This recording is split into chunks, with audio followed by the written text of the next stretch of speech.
Alright, so I just left a meeting with my first sergeant, and he was in the company headquarters alone, so it was only me and him. And I just walked in and told him, I said, I've got a drug problem and I've had it for years. I actually told him that he's probably never seen me sober. And it went a lot better than I expected. A lot better. He didn't yell at me. He didn't even seem disappointed in me. He kind of seemed proud of me that I had the nerve and foresight to come and tell him before this problem turned itself into something that I couldn't control. What's already something I can't control, but until it turned into something bigger, maybe legal problems or something, where I failed a urinalysis test. He called my commander, and my commander called our battalion commander, and because it's Friday afternoon, 2 o'clock, they didn't know of any treatment facilities, write-offs. We're recruiters. We're not near a military base. There's nowhere to take me. So it's gonna take some time for them to find somewhere, a counselor, addiction center, or whatever they choose. So the direction that I got was, go home and get your stuff in order. I live alone, so I need to go pay up my bills and make sure that my home is in order in case I do have to leave and go somewhere for, a month or something. Told me to give him a call when I get home and call him twice a day over the weekend, and Monday is when we will see some results of this. He said probably what would happen is I'd have to go to Fort Knox, since that's the closest military center to us, and I'll speak with a counselor and they'll decide what type of treatment that I need. He said there'd be no adverse action. He said I'm not in trouble. I won't lose any of my benefits. He said it'll probably be in my medical record that I required some sort of treatment, but there would be no adverse effect. It's not gonna hurt me in any way. I'm not gonna lose my GI Bill or any of those other concerns that I had. He actually he asked me if I had any drugs on me. And I answered it quickly, and I lied to him, and I told him no. And then before he could say something, I corrected myself, and I said, you know what, I'm lying. I do have some. And I pulled him out, and I put him on his desk. So my first sergeant's sitting there. We're both in uniform during the duty day, and he's got dope on his desk that came out of my pocket, that I voluntarily put there, and he told me about his personal story. We wear a uniform, but we're people too.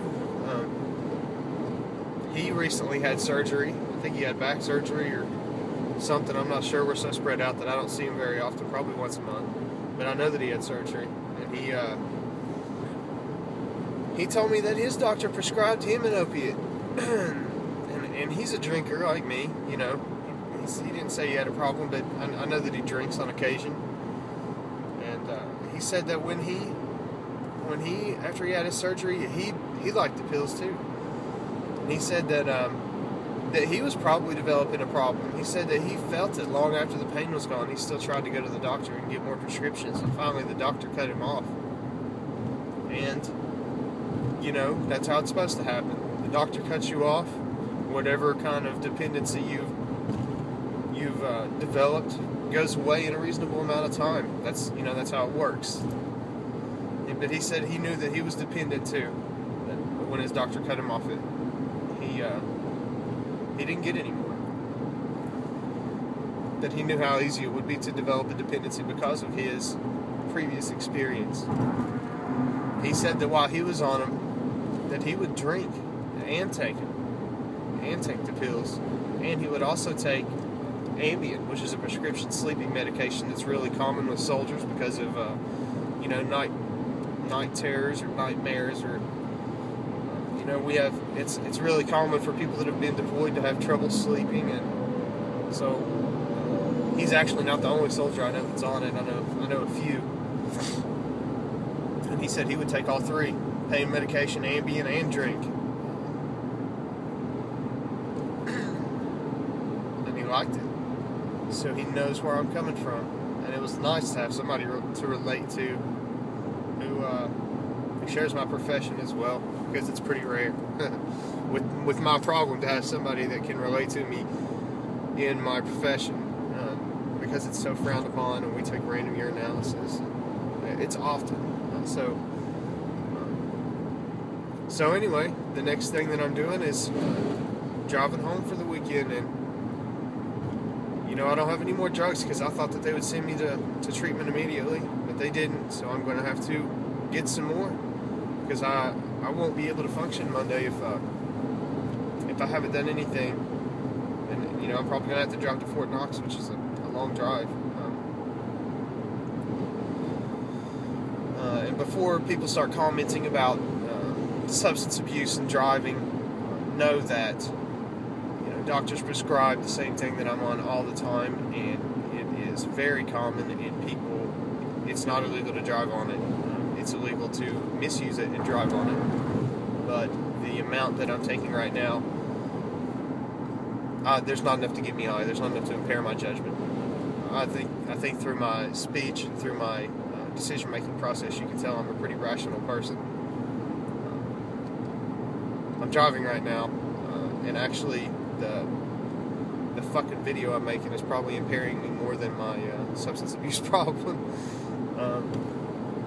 But so I'll just call him through the weekend, and Monday we'll see what type of treatment plan we have,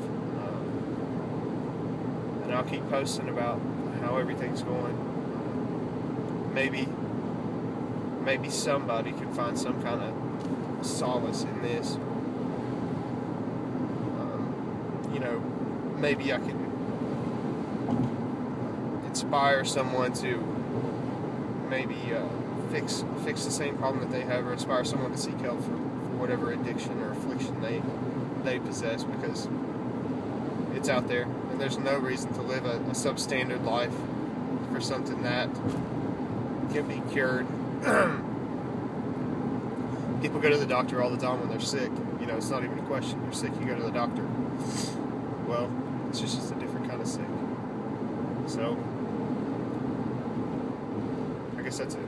Thanks.